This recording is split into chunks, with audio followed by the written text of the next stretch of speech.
Real true education, not fake news.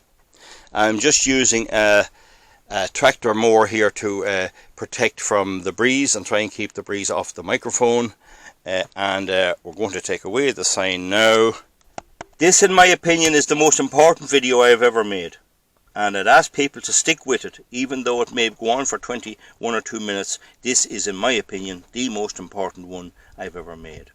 I've turned the camera sideways here to show you the giant's grave. This is an old dolmen near Kingsford in County Cavan on my farm. It's protected and is said to be 3,500 years old, and there's a big rock the size of a Toyota Corolla car at the back, and there's 4 other rocks. That's the only one you can see, and it's overgrown by vegetation, and I don't touch it, and no one else does either. And the inspector sometimes comes out here, and I do tell them that there's a spell on it. If you touch it, you'll never be able to stop talking. And generally the young ladies who are single will not actually risk touching it in case that spell would affect their marital prospects. Older ladies and older people tend to take the risk to see what will happen. So anyway, that's all I caught. I tell them that out of a bit of fun. Anyway, we go back to this more serious point here, and I'm out here, I have a chair, and I'm going to stop now just like it's set up. Now, you'll have seen the videos on the Fair of Muff, an old pattern fair near here. And the reason I go to these historical, or bring in the historical context, is that we have to ask ourselves the question, are we really have a pandemic that deserves to shut down a fair? Now, again, just to get you, this is it, so you'll have that. And I want to go through my leaflets, and I have a box here. As I said, this is known as the Giant's Grave. That's all right, it's a monument. Now, over at Muff, beside where that fair was the O'Reilly Castle, and they were the Gaelic chieftains that existed here before the Normans arrived and the British and destroyed it and took all away. Now, in early times, the people would invariably come to the fair, and with horses, and sell horses and ponies and all that, and they might even have a bit of fun there, and they might pay taxes because O'Reilly was the chieftain in this particular area, and there was peace where these people were. They were the acknowledged chieftain. That was their old Irish ways. So the point is, Muff was almost certainly on the go there for at least 1,000 years before there's any record of it. Now, what happened was in 1607, the flight of the Earls took place between O'Neill and O'Donnell. They left from Rathmullen in Donegal, and they never come back. And the British immediately moved in, and they made everything that was useful illegal, and then they granted licenses known as charters. And Bushmills distilling was going on for possibly maybe 1,000 years before the British came, but they immediately made it illegal and then granted this license. And the fair as well, they made it illegal and they granted the license. So it's just 412 years under British charter, but the point about it is at least there's a record. That's the significance that the people there were making. There's a record back to 1608 of it. I hear an airplane flying overhead. I don't know what it is. There's another one on the go still. Now, the thing is, it was an established fair for a long time. Hundreds and hundreds of years. It was made official in this period here by the British government, and that's that. Now, I'll say no more about that, except that you have to ask the question of whether this thing of locking down our society is the proper way when you look at it in the context of that very, very long time, that nothing occurred in that time to do this, and it has happened now. Now, one of the things I find amazing, that evidence has been discovered in Spain from sewage samples that there was COVID-19 there in March 2019. That's last year. Now, also flights were allowed in and out of the country into April 2020. Flights were allowed in, and there's a lot of people make the point about that, how serious was our government with allowing that. But anyway, that's not the main issue. Now, one of the things our government has done is they've identified meat plants which operate at about 4 degrees centigrade, and they're presumed to be a hotbed for development of the virus. And the way people live there, and the fact that they maybe live in the one accommodation when they go home, they've done tests and they have found clusters. There was an outbreak in Liffey Meats, there's an outbreak several places, and 3 Midland counties have been shut down again because there's an outbreak at a Midlands meat plant. I think it's Carol Meats, I'm not too sure. But anyway, the thing about it is, selecting meat plants and publishing the results is not a random sample.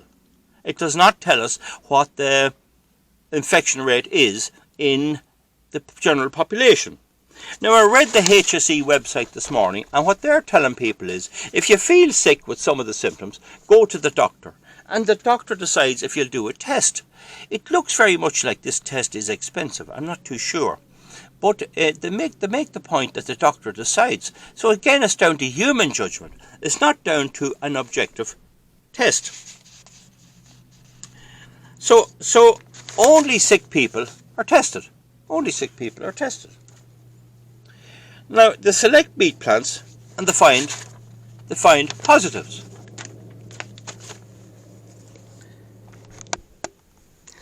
Now, I paused there because what actually happened was a helicopter went over and it was making a lot of noise, so I just paused there for the moment. So now, the question then is, why don't they do a random test? Now, just to look at averaging and the concept of averaging from a mathematical point of view, and make it be aware, I have based my whole channel on counting and how to count. But if you have an average, it doesn't give a fair result in many things. Supposing your taxi driver drives at no miles per hour. He doesn't drive at all on Monday. On Tuesday he drives at 120 miles an hour. Well, his average speed is only 60. But would you sit with him at 120 miles an hour? So it doesn't give a fair and accurate image of the reality. Supposing I'm doing a bit of concreting on the yard tomorrow, and I book from some recruiting agency 10 people, 10 men or women, say 10 men, and they have to be an average of 38 years. Well, if there's 6 of them 7-year-old, and there's 4 of them 82-year-old, you'll get an average of 38. If you work out the statistics there, it's there. So 6 7's 42, and that leaves you with 338.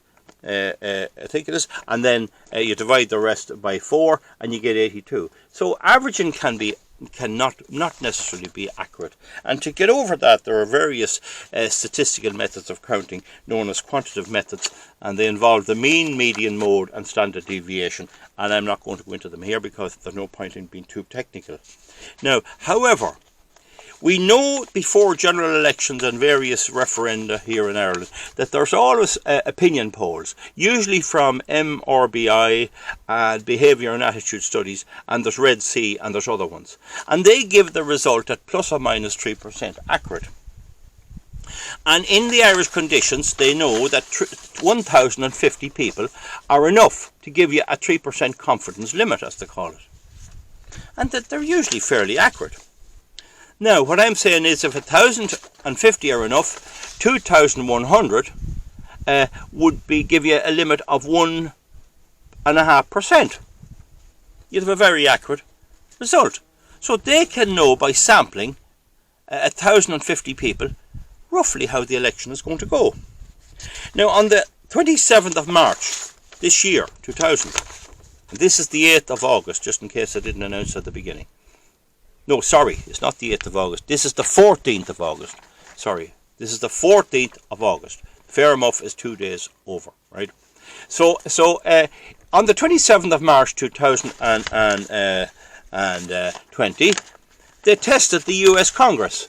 And it has 2 houses, the Senate with 100 members, and the House of Representatives, which has about, I think it's 435. Don't quote me on that. But anyway, the point about it is that one was positive. He was Rand Paul, a senator in the Senate, and 4 were positive in the House of Representatives. Their name was Joe Cunningham, Mario Diaz-Balart, Mike Kelly, and Ben McAdams. So seems to be a bit of Irish there in them. But anyway, the point is there was 4 tested positive, and that works out in the Senate at 1% and in the House at 1%, and that's March 2000. So 1% of the US government elected representatives tested positive. Tested positive. So I just paused there to clear my throat there. So 1% of the House of Representatives, which was randomly sampled, tested positive. Now, according to Robert Gallo of the Maryland Virological Department, he's a professor in virology. You see it there. Virology. Anyway, it doesn't matter what it means, but he's well up anyway. And he says testing is absolutely essential to control the epidemic. Testing is absolutely essential. Now, he says that random testing is vital. And the point is, there's 2 or 3 universities, if not 4 in Dublin. There's one in Cork, there's one in Limerick, there's one in Galway, and there's one in Maynooth. And these people can count, because I know I was at one of them in the Institute of Public Administration, and they taught us how to count this stuff. So it's not that they don't know what random means. It can't be that government doesn't know. Now, we're told that in the Republic of Ireland, and I'm using our own home statistics in the Republic of Ireland here, there are 26,929 cases, 1,774 people have died, and 23,364 people have recovered from COVID-19. So, how do they know there's only 26,929 cases? They haven't tested any random. They've only tested what they think is, and they're telling doctors that they can choose who to test. And it's actually on their website that if somebody has the symptoms, that they should isolate, even though they're not tested. Now, if it's very expensive, fair enough. But this is the whole kernel of what I'm saying here. That figure could be wrong. That 26,900 could be wrong. It could be 500,000 and it could be 1 million. Right? It could be. Now,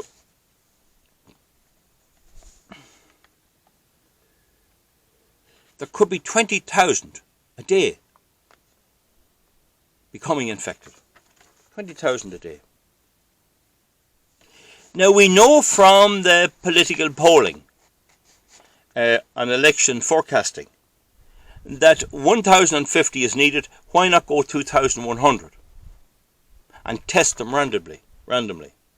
And this would tell us the facts. Now, 2,100 is not too many. And indeed, it's possible some people might even contribute to the cost if it's that dear. We're not told. So all they have to do is pick a day, have good supervisors. Maybe even President Higgins might help the supervisor with a couple of people who are charged with the job and make sure it's objective.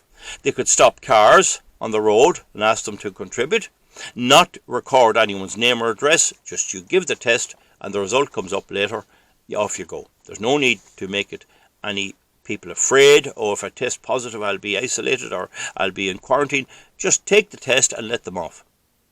And do a certain amount on the road, go into a certain amount of shops, meet people on the road, go to building sites, and you could even make it compulsory that employers allow inspectors onto the sites to get the test done.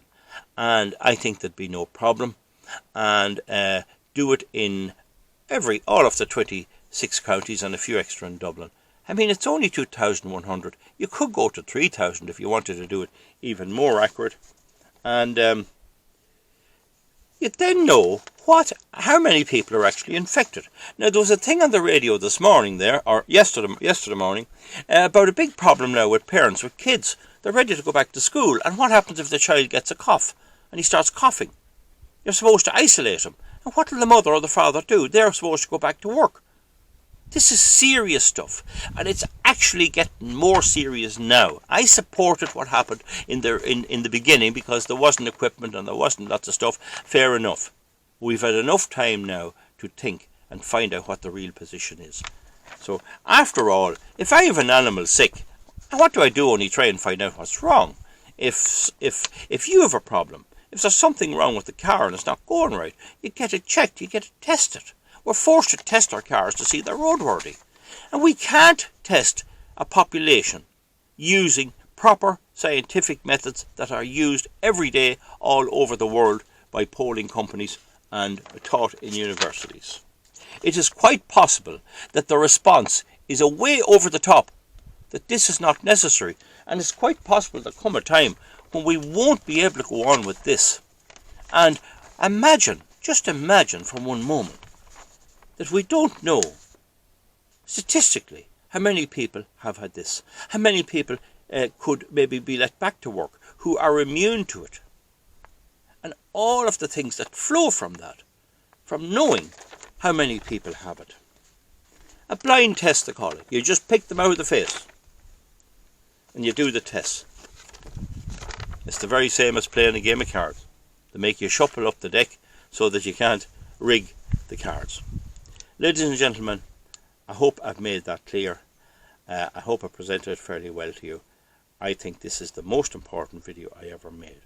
I'd ask you to pass it round and just consider that on today, the 14th of August 2020, when we have closed up the Gaeltacht, closed up the tourist industry, and closed up everything. And indeed, even if we didn't close them up, it's doubtful if people would come to them anyway. People are not going into places where there's infection. We need proper scientific analysis and be told what the real situation is. And I would have thought the first place to start is to come along and get your test done, whatever it may cost, and I don't think it's a lot, for about 2,100 people, or if you want to go 3,150 people, and select them properly and randomly with people who know what they're doing, and bring it off and check the results. And let's see, out of that 2,100, how many test positive. I have a funny feeling it could well be 600 to 700 people. We could all maybe have it. For certain people it is a dangerous dose, it's a dangerous virus for a small number of people. But there's going to have to come a time when we're going to have to balance the risk from this disease with what's been done to try and prevent it. We're going to have to think very, very seriously about that. And we, the people, are going to have to think about it, because it looks very much like nobody will want to grasp the nettle. And we know from the Irish Civil Service and the way we do things in this country, they'll never admit they're wrong. They'll persist with something to thick and thin. It's like the Maurice McCabe thing. When the writing was on the wall, they would not give in. There were belligerent people, and belligerent people get into government, and we see it with women with cervical cancer, false tests. We see people being given contaminated blood and all that, and the government fighting them in court months and years after it discovered what happened. We have a belligerent government, and we gotta try and do something about it ourselves. My point is, I can't change any of that, but one of the things it's not their nice little secret.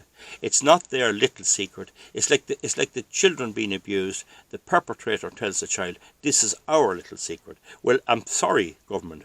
Your secret can you keep with you, but I'm not keeping any secrets for you at all. We should know what's going on. We should realise what's going on. And I now demand that at least 2,100 people be randomly tested at public expense, and the results be published as soon as they're available.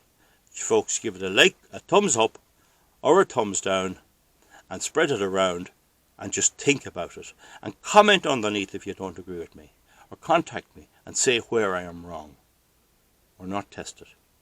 Something is very, very, very strange, and it's strange in Britain and it's strange elsewhere as well. What is the rate of infection, and is this virus gone so embedded in people that we just have to realise it's all part of living? And we have to also consider that if we sterilise and sanitise everything, how is that going to work out for our immune systems? How are we going to manage where we get infections from bacteria, where we sanitise everything, where we don't allow any personal contact? What will that do for the immune system, which has protected us down through hundreds of years, when we cut it out and try and deal with such things as COVID-19 by total isolation and by keeping it out? I know with serious things like Ebola, that is the policy that works, but it's confined in a particular area and they have to do it that way. But there is still a big question mark as to whether or not you can keep out something which is so long and which got running so long in this country, and which ultimately is just another species of the flu virus known as SARS-CoV-2. So folks, with that, we have to think about these things now. We have to face up to them. And I go back on this and hark back again at 20 minutes in. Are we going to sanitize people so much that they lose their immunity? And a start for that would be to do these tests and to have a rethink about it and how we go forward with this virus in a scientific, in a careful, but in a way that won't completely destroy us and destroy our society and destroy our traditions, and ultimately maybe affect our health for the worse in a way that we never expected. Folks, thank you very much. That's the video made. I'm so glad to have it made. We'll see you back for something else, but I think this is one of the most important things and one of the most important discoveries I've made, and I'm in good company with the Johns Hopkins Institute in America, and it's basic common sense. They can test cattle and they can test everything. They can't test a few people for COVID-19.